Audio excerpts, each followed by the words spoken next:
아멘. 하나님 말씀 봉독하겠습니다. 창세기 42장입니다. 창세기 42장 18절부터 38절인데 18절부터 26절만 읽겠습니다. 하나 더 넘어가세요. 네.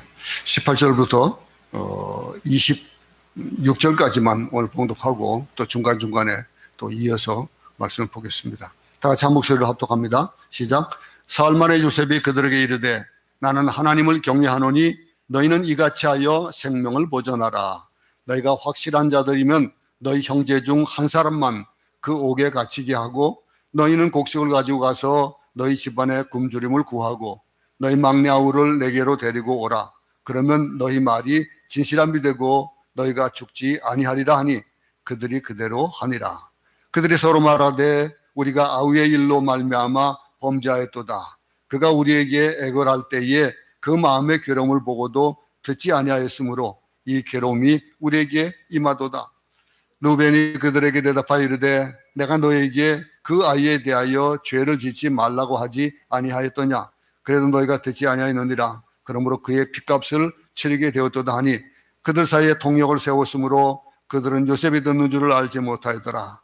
요셉이 그들을 떠나가서 울고 다시 돌아와서 그들과 말하다가 그들 중에서 구원을 끌어내어 그들의 눈앞에서 결박하고 명하여 곡물을 그 그릇에 오게 하고 각 사람의 돈은 그의 자루에 도로 넣게 하고 또 길양식을 그들에게 주게 하니 그대로 행하였더라. 그들이 곡식을 나귀에 싣고 그것을 떠났더니 했습니다.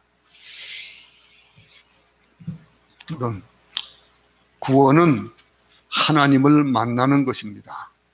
우리가 구원받았다. 그 구원에 대한 것.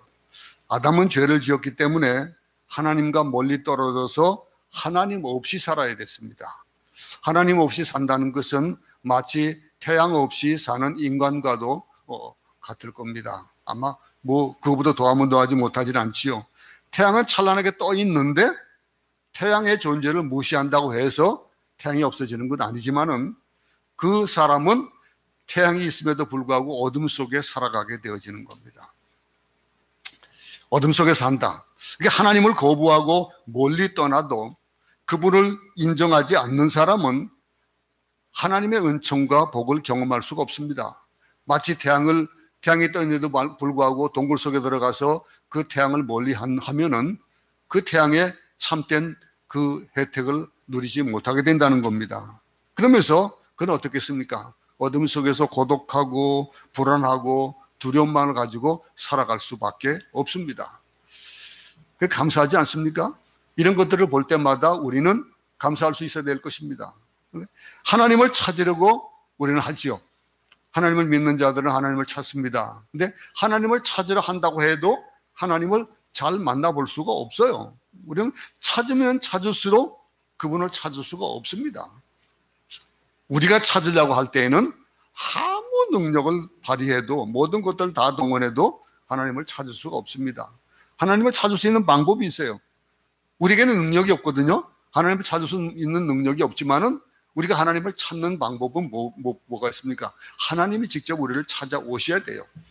하나님이 오시지 않으면 안 됩니다. 나를 찾아오셨기 때문에 우리가 그분을 만날 수 있는 거예요. 그분이 오셨으니까 우리 스스로 그분을 만날 수 있는 방법은 아무것도 없습니다. 왜? 우리는 죄인이고 우리는 피조물이기 때문에 그렇습니다. 근데 하나님은 우리를 만나기 위해서 독생자 예수 그리스도를 이 땅에 보내주시고 십자가에 못 박혀 죽게 하심으로 우리가 치러야 될 죄의 대가, 죽음의 대가를 그에게 담당시키시고 그러므로 인해서 우리로 하여금 너희 죄가가 사해졌으니 예수 그리스도의 보혈의 피로 너희 죄가가 사해졌으니 이제는 너희는 나의 자녀가 되어진다 라고 하시는 너무너무 일방적인, 우리가 어떤 것들을 가지고 와도 되어질 수 없는 그런 것들이 바로 은혜입니다. 이게 복음이에요. 이게 성경의 창세기부터 요한계시록까지 점점 흐르고 있는 그런 일들이 바로 이겁니다. 그러니 이게 복음이고 이게 성경의 핵심 내용인데 하나님을 만난 순간에 그 사람의 영혼에는 구원이 이루어지죠. 구원이 이루어지고 그러니 어둠이 변하여서 빛이 되고 어둠에 있다가 그 어둠 속으로 빛이 들어가게 되면은 그 어둠은 아무리 발광을 해도 그 빛 앞에는 꼼짝 못하는 겁니다. 그러니 그 고독 가운데 살고 또 미움 가운데 살고 정말로 어려운 속에서 살아왔던 존재지만은, 불안한 존재였지만은 그 빛이 들어감으로 말미암아 그것이 어둠의 빛이 되고 미움의 변해 사랑이 되고 모든 불안과 염려와 고독의 변해서 뭐가 됩니까? 감당할 수 없는 감격이 되어지고 감사가 넘쳐나게 되어진다는 거예요. 이 기본적인 건데 이걸 우리가 잘 모르고 살아가요. 잘 혜택을 느끼고 누리지 못하고 살아가는 것은 마치 우리가 숨을 쉬지만은 그 숨이 얼마나 고마운지를 몰라요. 근데 조금 우리가 알 수 있는 것들이 뭡니까? 요즘 마스크를 쓰다 보니까 마스크가 94 같은 경우에는 참 숨쉬기가 좀 쉽지가 않아요. 그죠? 80 몇인가 그거만 하면 그래도 좀 나은데 점점 숨 쉰다는 것이 얼마나 고통이 되어지는지. 마스크만 써도 그런데 우리가 어떻게 되면 고산에 가게 되면은 그 산소의 중요함을 압니다. 그런데도 우리가 지금 일상에서 살아가면서 이걸 모르고 살아요. 우리가 야곱이 자기가 배신한 형 에서를 만날 때까지는 그는 행복할 수 없었습니다. 그는 불안하고 얼마나 괴로웠던지 그가 행한 행동들을 보잖아요.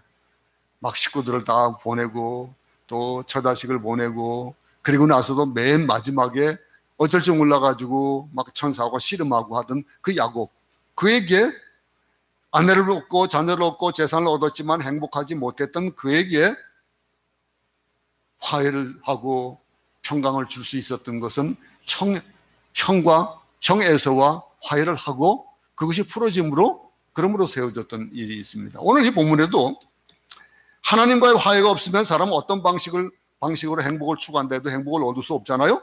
근데 요셉도 마찬가지입니다. 요셉은 어찌했습니까? 형들과 함께 형들의 배신에 의해 가지고 그 배신을 당해서 괴로움을 겪었던 삶을 살았어요. 13년이라는 세월을 그렇게 살았습니다. 근데 자기를 배신한 형들을 만나기 전까지는 정리되지 않은 문제가 있는 거예요. 인간으로서 가지고 있는 문제, 미움이라는 문제, 또 용서했을지라도 그 용서를 내가 용서했다 말한다고 해가지고 그것이 그 형들에게 전달될 수 있는 도구가 없던 거예요. 그래서 여기 보세요.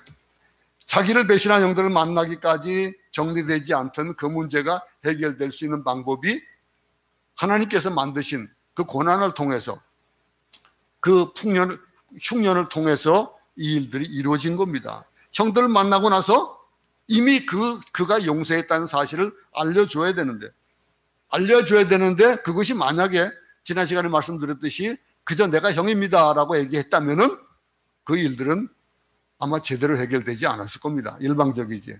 근데 요셉이 이렇게 자기가 용서했다는 것들을 전할 때에 그때에 그에게 행복이 올 수 있다는 거예요. 여러분, 우리 모두에게도 이런 복이 있길 바랍니다. 만나서 문제를 해결해야 될 사람을 만나면 화해가 되어지는데 만나지 못하면 그것을 가지고 살아갈 수밖에 없는 거예요. 어쩔 수 없는 겁니다. 고백할 것은 모두 고백하고 이미 용서했다 할지라도 용서했다는 사실을 상대방에게 알려줘야 되는 거예요. 혼자서만 용서한다고 화해가 이루어지는 건 아니잖아요. 용서를 선언하고 그러고 나면 어떻게 됩니까? 용서하면 행복해지는 거예요. 그 용서를 받으면 행복해지는 거예요. 이게 인생의 행복의 기초적인 요건입니다. 자신을 배반하는 형들을 만나고 그 작업을 해나가는 일들을 하나님께서 하시는 거예요.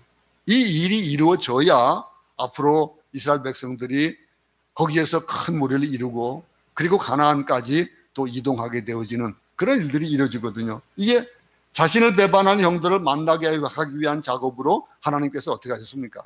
기근을 주셨어요.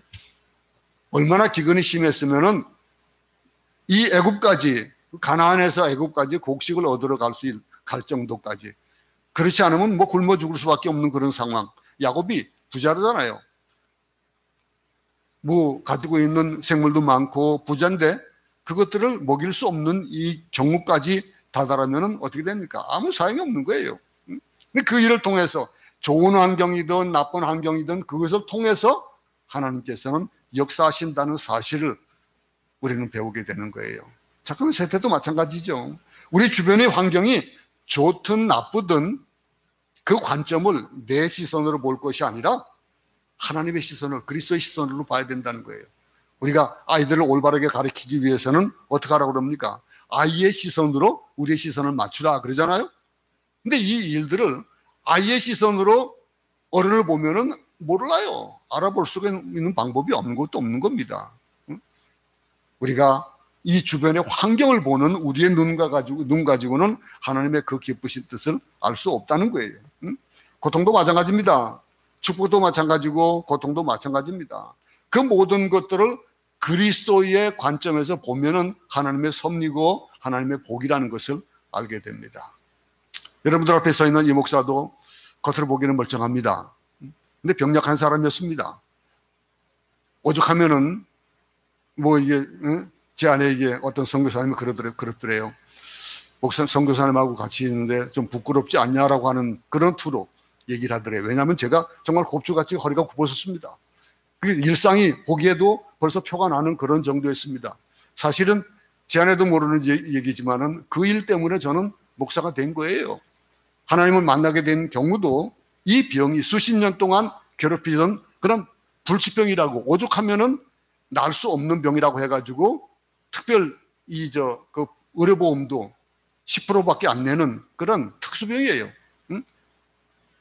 그런 병을 통해서 하나님을 만나게 되고, 그리고서 지금은 보세요. 하나님께서 선교를 시키고 그런 그 부정한 상태에서 10년 동안 사역을 시키고 나서 이렇게 저를 멀쩡하게 만들어 주셨잖아요. 물론 그렇다고 그 병이 없어지는 건 아니잖아. 근데 우리가 살면서 이 병약한 것들, 이 병으로 인해서 목사가 되었다라고 하는 이 목사의 고백만이 아니고 우리 모두는 우리 삶 속에서 이런 일들을 겪게 되기도 해요. 모든 일이 잘 되면 얼마나 좋습니까? 모든 것이 다 행복한 일만 있으면 얼마나 좋습니까? 그런 속에서 우리가 이 병 때문에 은혜를 받게 되고 복을 받게 되고, 어느 관점에서 보느냐가 중요한 거예요. 지나놓고 보면은 왜 하나님 나에게 이렇게 하십니까? 그리스도 안에 있으면 모든 것이 합력하여 선을 이루신다 그랬습니다. 이 일들, 견제받는 고난은 장차받을 영광과 좋게 비교할 수 없다 그랬습니다. 비록 사도 바울의 고백만이 아니라도 우리 고백이 그런 고백이 되어지는 겁니다. 세상 사람들이 고통하고 저주받고 또 슬픔이라고 하는 것들, 그리스도인으로서 본다면은 그것이 어쩌면은 전화회복을 위한 그런 복된 일인지도 모른다는 거예요. 오늘 이 본문 속에서 정말로 이 요셉이 겪는 것, 야곱이 겪는 이 고통, 야곱은 오늘 제목까지 두려워했습니다. 이제는 어떡하냐, 나 이제 끝났다라고 할 정도까지 되어지는 그런 상황이 되어지는 거거든요. 우리의 생애가 비록 힘들고 어려워도 그것이 복인 줄 알 수 있기 바랍니다. 복입니다. 우리 고난이 복이 되고 그 미래가 축복으로, 하나님의 축복으로 되어지는 그러한 일들이 우리 모두에게도 동일하게 있어지기를 간절히 소원합니다. 드디어 요셉은 생각지도 못하게 하나님의 특별한 은혜로 가나안 땅에 있는, 멀리 가나안 땅에 있는 형들을 만나게 되었습니다. 상식과 순리에 맞는 일이 아니고 하나님은요, 상상할 수 없는, 우리의 좁은 소견으로 상상할 수 없는 그런 방법으로 역사하기도 하시는 거예요. 역사하시는 일들, 지금은 분명히 좋지 않은 거죠. 모두에게 어려움을 주는 것들입니다. 힘든 겁니다. 저주입니다. 그러나 그 사건을 보면은 상상할 수 없는 하나님의 복이 있는 거예요. 오늘 본문 6절을 한번 보겠습니다. 때에 요셉이 나라의 총리로서 그 땅 모든 백성에게 곡식을 팔더니 요셉의 형들이 와서 그 앞에서 땅에 엎드려 절하매 그랬습니다. 지난 시간에 말씀드렸지만은 요셉이 형들이 그에게 와서 절할 것이다라고 하는 걸 형들이 알았습니까? 누가 알았습니까? 근데 요셉은 분명히 그걸 하나님이 꿈으로 보여주셨거든요. 근데 요셉은 믿었을 거예요. 근데 영적인 눈으로 보면은 한 사건이 성취되어진 거예요. 꿈이 하나가 이루어진 겁니다. 요셉이 17세 나이에 꿈을 꾸었던 그 꿈이 이루어지는 거예요. 그 꿈들이 이루어지는 때에가 어떨 때 이 일이 벌어졌습니까? 고난 때, 기근 때, 어려움을 겪을 때에 이 꿈이 이루어졌습니다. 우리 가운데도 환경이 아무리 나빠도 그 꿈이 이루어지는 일들이 있을 수 있다는 거예요. 이 꿈이 이제 어떤 또 꿈이 또 나타납니까? 요셉의 곡식단을 향하여서 형들의 곡식단이 절을 했잖아요. 근데 또 해와 달과 다른 별들이 절을 합니다. 이 일이 또 벌어지게 되어지는 거예요. 여러분, 이 꿈이 요셉의 눈앞에서 이루어집니다. 이게 믿음입니다. 믿음의 현장이에요. 우리 모두의 눈앞에 하나님께서 역사하시는 그 일들이 목도가 되어질 것이라는 거예요.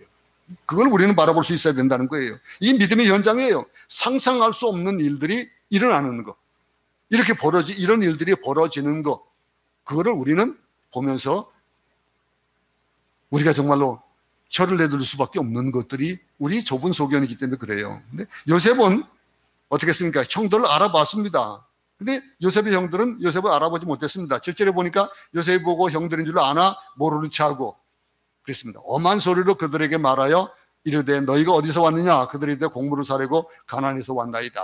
그랬습니다. 성령께서 역사하시는 그 역사를 우리도 볼 수 있길 바랍니다. 이 일들은 우리 인간의 방법으로는 될 수 없는 것들이잖아요. 그러면은 들을 수 있고 느낄 수 있는 이 일들, 그거를 보고 이 일들을 보면서도 우리는 아직 형들은 몰라요. 근데 요셉은 아는 거예요. 요셉 자신을 알아보지 못한 형들에게 위장한 목소리로 이제 얘기합니다. 9절을 보세요. 요셉이 그들에게 대하여 꾼 꿈을 생각하고 그들에게 이르되 너희는 정탐꾼이라 이 나라의 틈을 엿보려고 왔느니라. 생각했다 그랬습니다. 그 꿈을 생각했다 그랬습니다.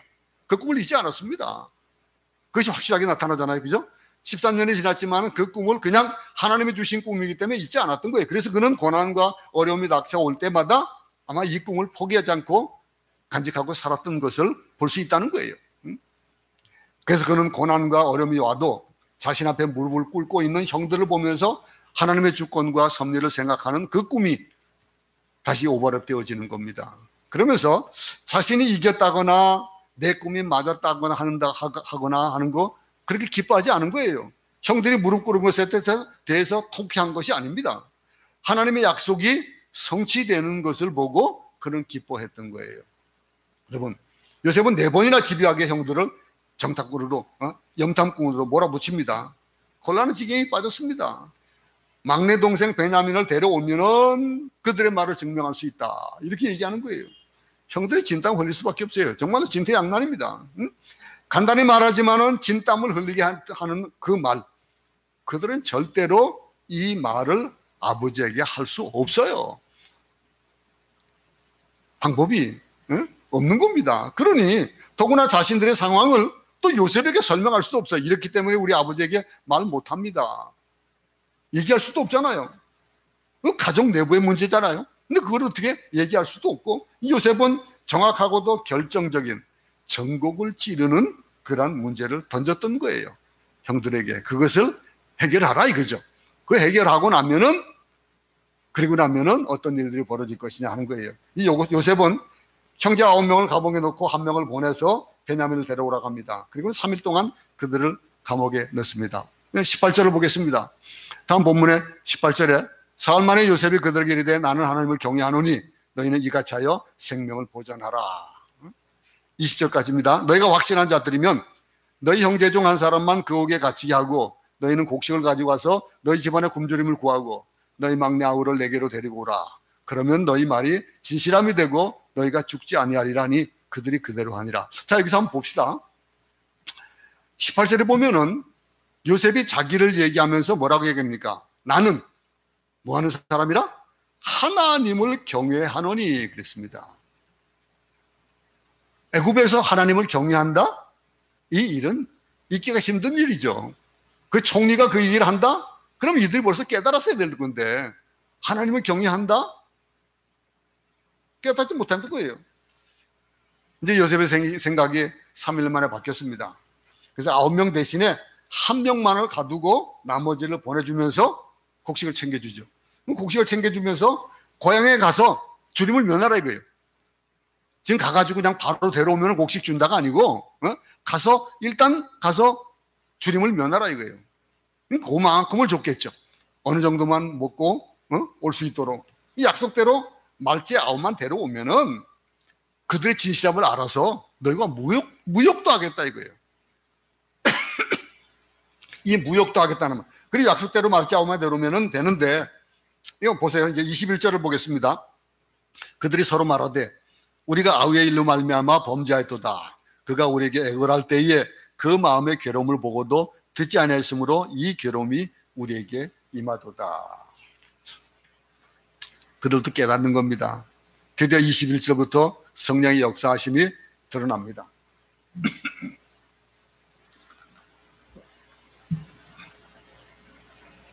고난의 의미가 드러나기 시작하는 거예요.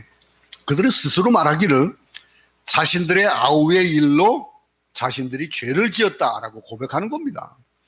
지금의 사건과 그 당시의 사건은 아무 상관이 없는 거예요, 지금. 근데 어떻게 그것을 깨달았고 그것을 생각하냐 이거죠. 그들이 어려움에 빠지면 빠질수록 자신들이 전혀 생각하지 못했던 내면의 죄가 드러나는 거예요. 하나씩 드러나는 겁니다. 이 하나님의 목적이에요. 하나님께서 우리에게 고난을 주실 때 그 고난 속에서 우리로 하여금 뭘 원하시냐라고 하는 것들을 우리는 깨달아 알 수 있는 겁니다. 하나님의 목적이에요. 이게 고난이에요.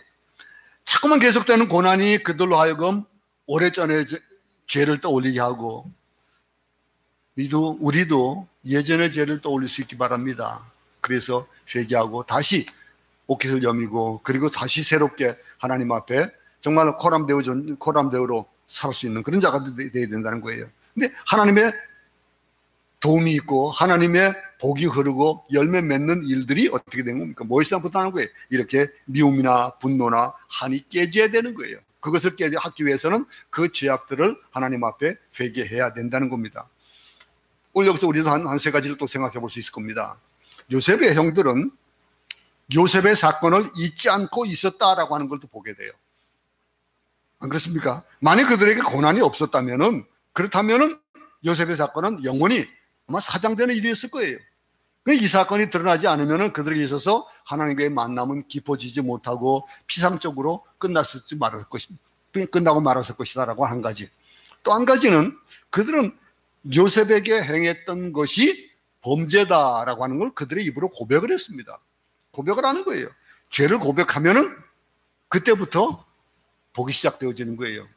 그때부터 치유가 시작되어지는 겁니다. 죄를 인정하지 않는다? 그러면 어떤 일이 벌어질까요? 심판의 시작입니다. 요셉의 형제들은 오래전에 동생 요셉에게 저지른 잘못들을 자신들끼리 이야기하면서 회개하기 시작했다는 거예요. 또 세 번째는요, 그들은 자신들이 현재 받는 그 고통이 그 요셉이 당했던 그 고통의 보상이 된다라고 하는 걸 깨달은 거예요. 우리 이 고생을 하는 이것이 우리가 동생에게 저질렀던 것들 때문이다라고 하는 것. 그 고통의 의미를 알았습니다. 우리도 그 고통의 의미를 알게 되기를 바랍니다. 우리가 지금 이 팬데믹 상황 가운데서 하나님께서 우리에게 왜 일을 주실까라고 하는 것. 왜 이렇게 우리의 눈으로 보면은 왜 이렇게 어려움을 주시지? 그러겠지만은 하나님께서는 분명히 이 일을 통해서 다른 것들을 요구하시고 계시는 것들을 우리가 알 수 있도록 이 영적인 그런 깨어있음이 있어야 되겠다라고 하는 겁니다. 이 지나온 일 때문에 혹이 우리는 다른 사람에게 고통을 준 것은 없을까? 내가 잘못한 일들. 사람들은 남들에게 준 고통에 대해서는 참 망각을 잘합니다. 그리고 잘 몰라요. 내가 고통 준 건 잘 모르는데 고통은 잘 받아요. 아무 말 없이 그냥 뜻 없이 한 말이 우리에게 상처가 되어지는데 그렇게 말한 사람은 몰라요.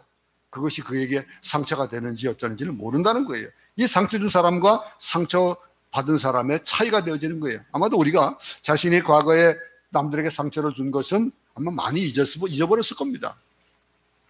남들에게 준 상처를 우리가 기억해내야 되겠다는 거. 우리 적용점을 한번 가질 수 있기 바랍니다.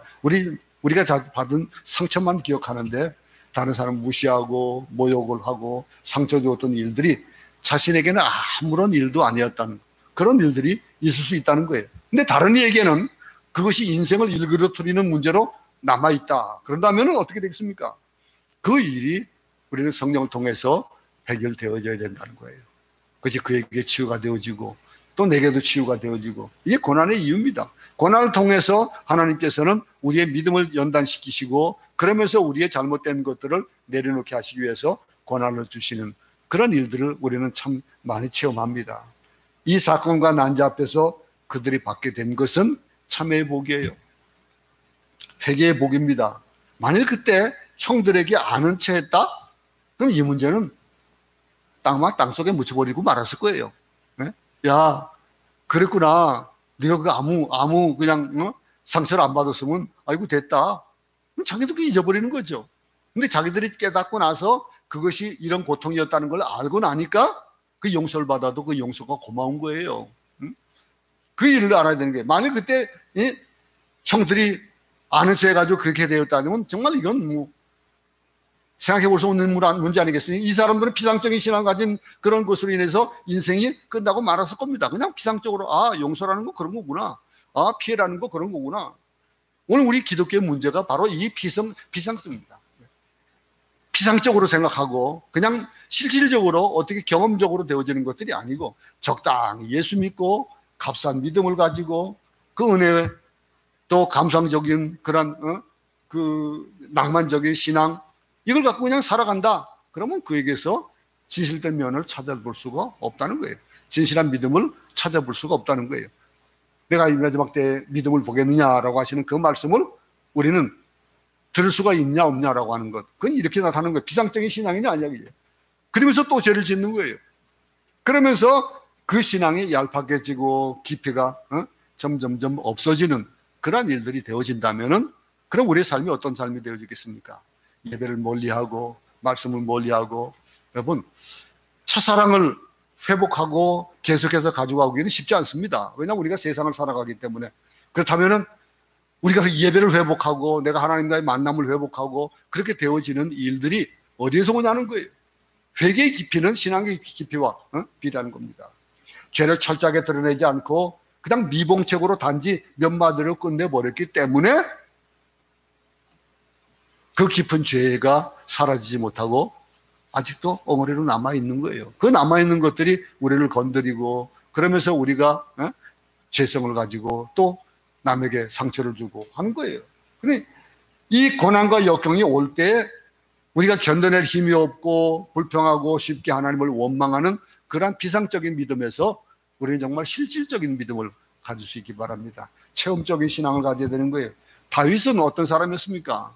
다윗도 그렇게 딱 대놓고 정말 멋있는 사람이다 얘기할 수 없는 그런 죄도 많이 지었습니다.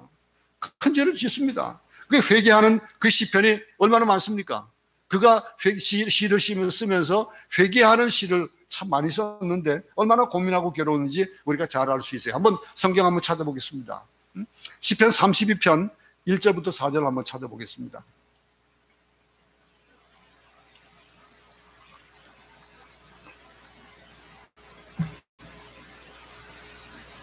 제가 읽겠습니다. 허물의 사함을 얻고 그 죄의 가림을 받은 자는 복이 있도다. 마음에 간사가 없고 여호와께 정죄를 당치 않은 자는 복이 있도다.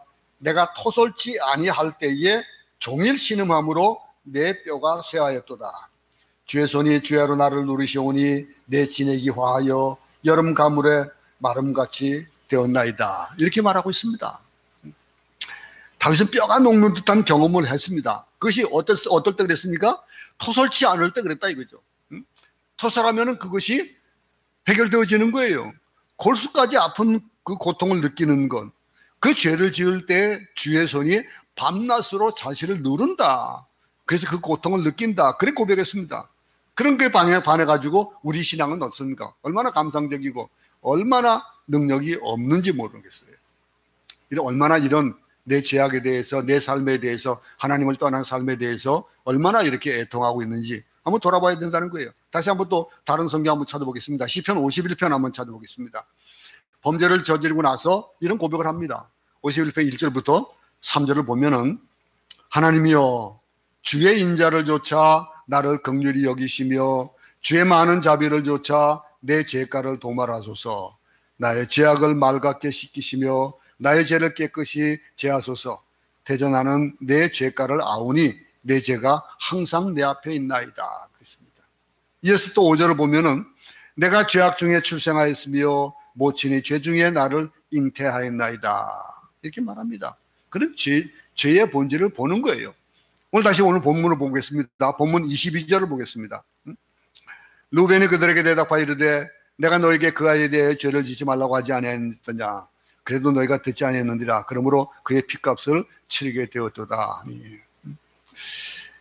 이 르우벤이 이 핏값이라고 하는 말을 하거든요. 이 핏값이라는 말, 진짜 핏값을 치른 분이 계시잖아요. 예수 그리스도, 죄가 없으시면서 우리 죄값을 치르신, 그래서 우리가 구원받을 수 있었던 것. 이어서 23절을 보겠습니다. 그들 사이에 통역을 세웠으므로 그들은 요셉이 듣는 줄을 알지 못하였더라. 어떨까요? 요셉이 그걸 들으면서 어땠을까요? 킥킥거리고 웃었을까요? 그들이 고통스러워하고 애타는 걸 보면서 얼마나 감사했겠습니까? 얼마나 그들이 정말로 하나님 앞에 그 죄를 내려놓는 것에 대해서 얼마나 정말로. 근데 우리가 요셉이 말을 알아들 줄 몰랐어요. 우리는요, 하나님이 우리가 하는 말을 알아듣지 못할 것이다 생각해요. 하나님이 보지 않을 것이다 생각하고, 하나님이 듣지 않는다 생각하고 우리는 함부로 행동할 때가 있다는 거예요. 하나님이 모르신다고 생각하기 때문에 죄를 짓는 거예요.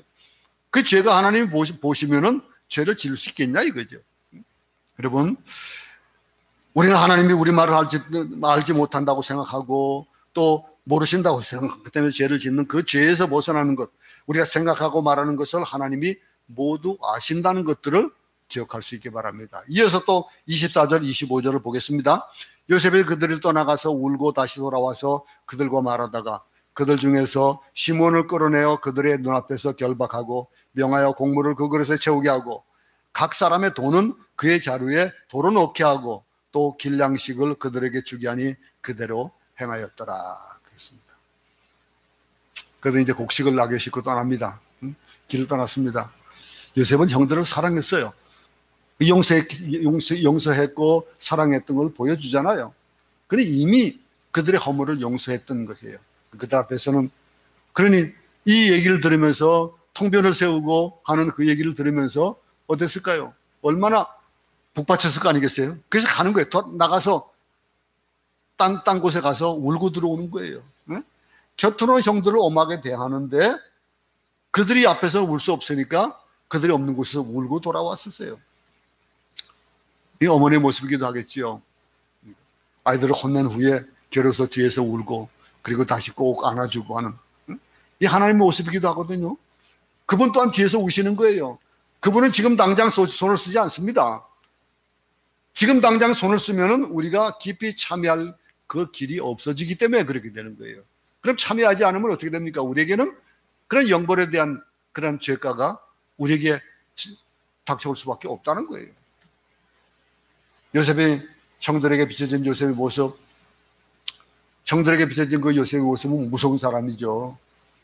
자신의 지신과는 다르게 시몬을 취해가지고 감옥에 넣었습니다.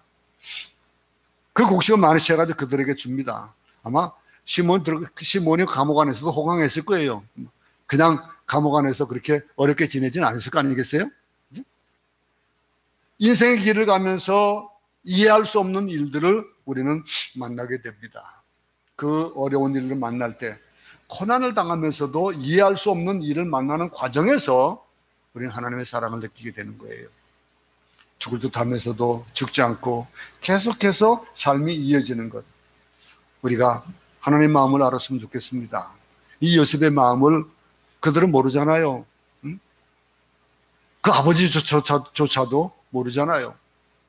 그러니 우리가 하나님의 아버지 마음을 알았으면 좋겠습니다. 그분이 얼마나 우리를 사랑했으면 그러면은 독생자 예수님을 보내주셨겠습니까? 하나님이 우리를 위해서 무엇을 더 아끼겠느냐라고 로마서 8장에서 얘기하잖아요. 무엇을 더 아끼겠냐 이거예요. 하나님께서. 오늘 26절부터 28절을 보겠습니다. 그들이 곡식을 나귀에 싣고 그곳을 떠났더니 한 사람이 영안에서 나귀에게 먹이를 주려고 자루를 풀고 본즉 그 돈이 자루 아귀에 있는지라. 그가 형제에게 말하되 내 돈을 도로 넣었도다. 보라 자루 속에 있도다. 이에 그들이 혼이 나서 떨며 서로 돌아보며 말하되 하나님이 어찌하여 이런 일을 우리에게 행하셨는가 하고. 요셉은 몰래 형들의 이 곡식 자루 속에 그들이 지불한 돈, 그 돈을 도로 집어넣습니다.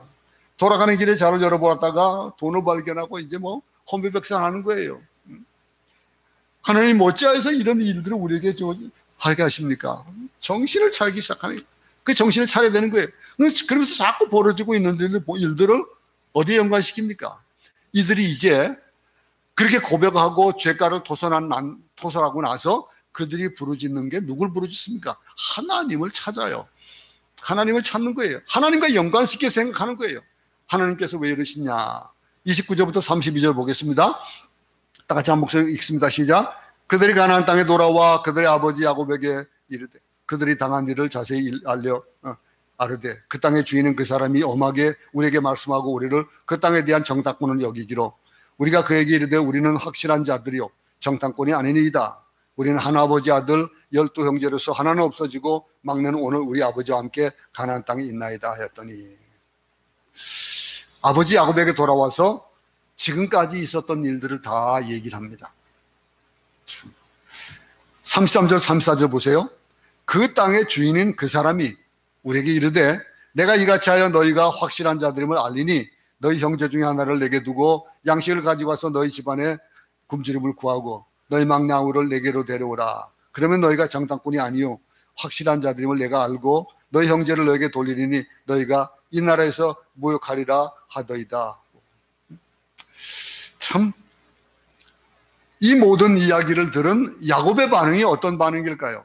그 반응이 이어서 나오고 있습니다. 35절을 보십시오. 각기 자루를 쏟고 본즉 각 사람의 돈 뭉치가 그 자루 속에 있는지라 그들과 그들의 아버지가 돈 뭉치를 보고 다 두려워하더니 가만 보니까 한 사람이 있는 게 아니에요. 예? 모두 각 사람의 돈 뭉치가 그대로 다 있었던 거예요. 참, 그 얘기를 듣고 반응하는 그 아비 두려워하더라 그랬습니다. 그들의 아버지가 돈 뭉치를 보고 다 두려워하더니 아들의 말을 듣고 놀라고 또 자리에 든 돈을 보고 또 놀라고 이 야곱의 공포와 두려움은 정말 극에 달하는 그런 일 아닙니까? 36절부터 끝절까지 보겠습니다. 문도 없어졌거늘 베냐민을 또 뺏어가고 이는 다 나를 해롭게 함이로다.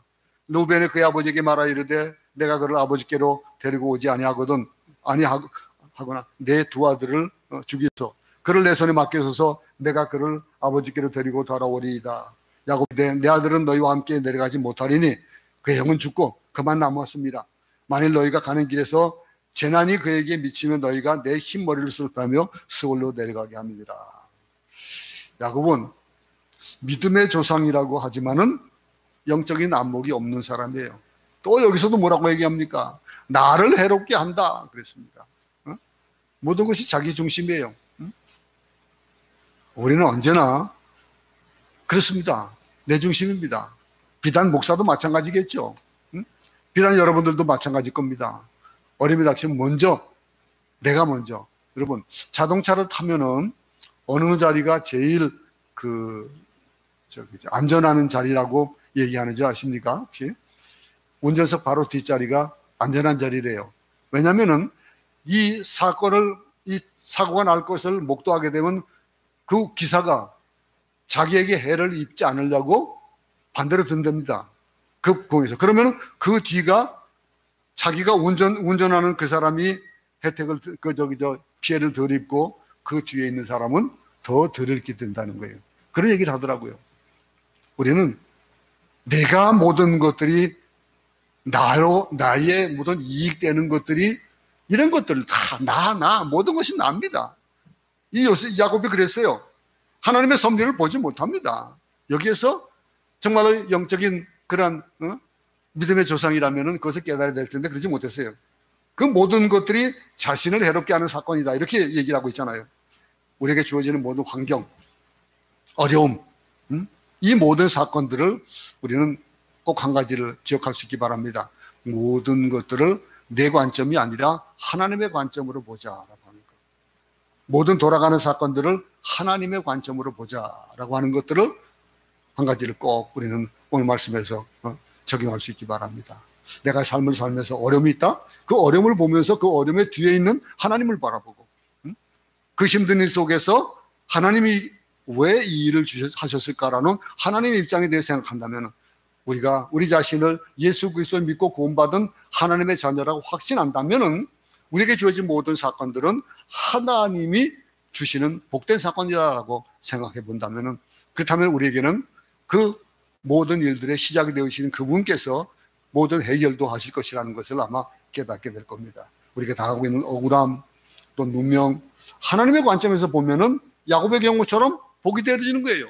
요셉의 관점으로 보면 어떻습니까? 그런 당장 당하는 일들을 보면은 그 어려운 일들이었지만은, 근데 지나고 나니까 이 복의 근원이 되어지는 거예요. 야곱은 인간적인 공포로 가득한 마음을 가졌습니다. 우리도 인생을 살다 보면은 야곱과 같은 그런 위기를 겪기도 합니다. 그 위기 속에서 우리는 깊은 하나님의 은혜를 기억하고, 하나님께서 우리를 세상에 보내주신 그런 이유를 생각하고, 그 속에서 우리가 살아야 되는 존재의 이유를 생각할 수 있는 방법은 뭐겠습니까? 하나님의 시각으로, 하나님의 시선으로, 아버지의 마음으로 이 세상을 바라보고, 고난을 바라보고, 어려움을 바라보고, 그렇게 살아간다면은 우리에게는 복된 그런 날들이 이루어질 수 있다는 것을 다시 한번 생각해 보시기 바랍니다. 하나님의 관점으로 보는, 세상을 바라보는 모든 것은 하나님의 섭리와 계획이다라고 하는 것을 보면서 남은 또 3일 동안 하나님을 위해서, 또 하나님 기뻐하시는 그 일을 위해서 우리의 관점이 아닌 하나님의 관점으로 하루하루를 살아갈 수 있기를 간절히 소원합니다.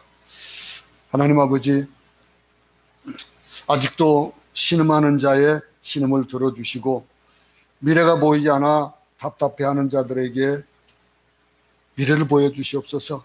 천국으로 바라보기를 원합니다. 나를 위하여 피 흘려 돌아가신 예수 그리스도를 바라보기 원합니다. 세상에 겁먹지 않게 도와주시옵시고 하나님의 사람으로 담대히 나아가게 하여 주시옵소서. 예수 이름으로 기도드립니다. 아멘. 주기도문으로 예배를 마치겠습니다. 하늘에 계신 우리 아버지여, 이름이 거룩히 여김을 받으시오며 나라에 임하옵시며 뜻이 하늘에서 이룬 것 같이 땅에서도 이루어지이다. 오늘 우리에게 일용할 양식을 주옵시고 우리가 우리에게 죄진 자를 사해 준 것 같이 우리 죄를 사해 주옵시고 우리를 시험에 들게 하지 마옵시며 다만 악에서 구하옵소서. 나라와 권세와 영광이 아버지께 영원히 있사옵나이다. 아멘. 예배를 마쳤습니다.